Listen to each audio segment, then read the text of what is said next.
আসসালামু আলাইকুম, সবাই আশা করি ভালো আছেন। আজকে আমি ফেনীতে আসছি আপনাদেরকে দেখানোর জন্য। আমরা সবাই জানি নিজাম হাজারীর যে বাগান বাড়ি আছে, ওই বাগান বাড়িতে আগুন দেওয়া হয়েছিল। অনেকে বলছে ওইটা নাকি 200 কোটি টাকার বাগান বাড়ি।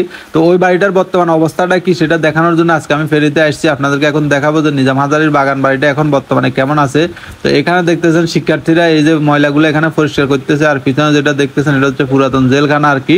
তো চলেন আমরা আস্তে আস্তে নিজাম হাজারীর যে বাগান বাড়ি আছে ওইটার দিকে যাই। তো যাওয়ার সময় আপনাদেরকে কিছু দৃশ্য দেখায়। যাওয়ার সময় আরো অনেকগুলো বাড়িতে দেখছি আমি। এই যে এই বাড়িটা তো সম্ভবত হয়তো আগুন দেওয়া হয়েছে। এই যে কালো ধোঁয়া দেখা যাইতে আছে, আর এটার গেটের অবস্থাও ভালো না, এভাবে বাঁশঝোপ দিয়ে ঘিরে রেখেছে।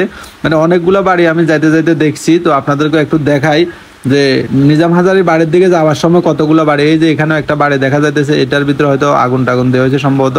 এই যে বাড়ির অবস্থা এরকম।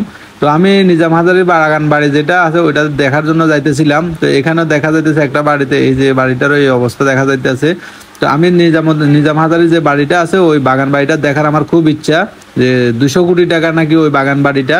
তো সেটা দেখার জন্য যাইতে আসি। অনেকে বলে যে 200 কোটি টাকা নাকি সে বাগান বাড়িটা করতে গেছে।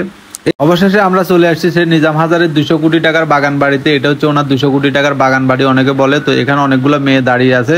তো ওনারাও কিন্তু ভিতরে যাওয়ার জন্য বা দেখার জন্য আসছিল, কিন্তু ভিতরের দরজাগুলো এই যে মেন যে গেটটা আছে এই গেটটা কিন্তু কি লক করে রেখেছে। কারণ হচ্ছে গতকালকেও নাকি এটা ফ্রি ছিল, মানুষ ভিতরে গিয়ে দেখতে পাইতো। কিন্তু এখন এই যে দেখতেছেন অনেকগুলো মানুষ আসতেছে, কিন্তু কেউ ভিতরে যাইতে পারতেছে না, কারণ হচ্ছে গেটগুলো বন্ধ করে দেওয়া হয়েছে। দুঃখজনক বিষয়। অনেক আশা নিয়ে আসছিলাম যে দেখার জন্য আসলে বাড়িটার ভিতরে কি কি আছে। তো যাক দেখতে পারি না, এখন আবার ব্যাগ চলে যেতে আছে, কিছু করার নাই। কারণ হচ্ছে অনেক উচ্চ পড়া মানুষ নাকি হাজার হাজার মানুষ আসছিল এখানে।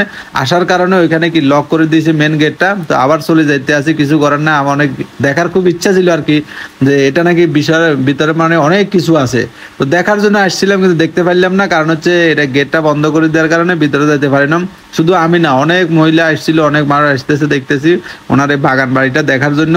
ওইখানে নাকি ভিতরে অনেকগুলা কুকুরও ছিল, মানে যেগুলো হচ্ছে মানে শিকারি কুকুর বলে আর কি, জার্মান শেফার্ড না কি বলে অনেকে বলতেছে আর কি। ওই কুকুরগুলার নাকি প্রচুর পরিমাণে উনি মাংস টাংস খাওয়াইতো। ওই কুকুরগুলা ওকে নিয়ে গেল না কি আসে বিষয় এতগুলো আর আমরা যাই না। তো এখন চলে যেতে আছি। দুঃখজনক বিষয় হলো বাড়ির ভিতরে মানে বাগান বাড়িটার ভিতরে একটু দেখার খুব ইচ্ছা ছিল আর কি, যে ওনার বাগান বাড়িটা ভিতরে কি কি আছে বা কি কি রাখছে এগুলো দেখার জন্য এসেছিলাম। যাই হোক দেখতে পারি নাই, কারণ হচ্ছে গেটটা লক হয়ে গেছে। যাই হোক মনের ভিতরে দুঃখ লইয়া আবার বাড়ির উদ্দেশ্যে রওনা দিছি, কিছু করার নাই। কারণ মনের ভিতরে অনেক আশা ছিল যে বাড়িটা একটু দেখতে পারি না। তারপরে আপনাদেরকে এই যে ঘুরে ঘেরা এগুলো দেখাইতে আছে, কিছু করার নাই। আর ওনারা এখানে দেখতেছে এখনো পরিষ্কার করতেছে। তো আমি আর বাড়ির উদ্দেশ্যে চলে যাই, কারণ অনেক দিনের আশা ছিল যে দুত্তরি থুক্ক অনেকদিন করতে হবে। মানে যেদিন দেখলাম যে ওনার বাড়িতে আগুন দিছে, অনেকে বলছে 200 কোটি টাকার বাড়ি, সেদিন থেকে ওই বাড়িটা দেখার খুব ইচ্ছা ছিল আর কি। তো দেখতে পারি নাই, চলে যাচ্ছি। সবাই ভালো থাকবেন, আল্লাহ হাফেজ।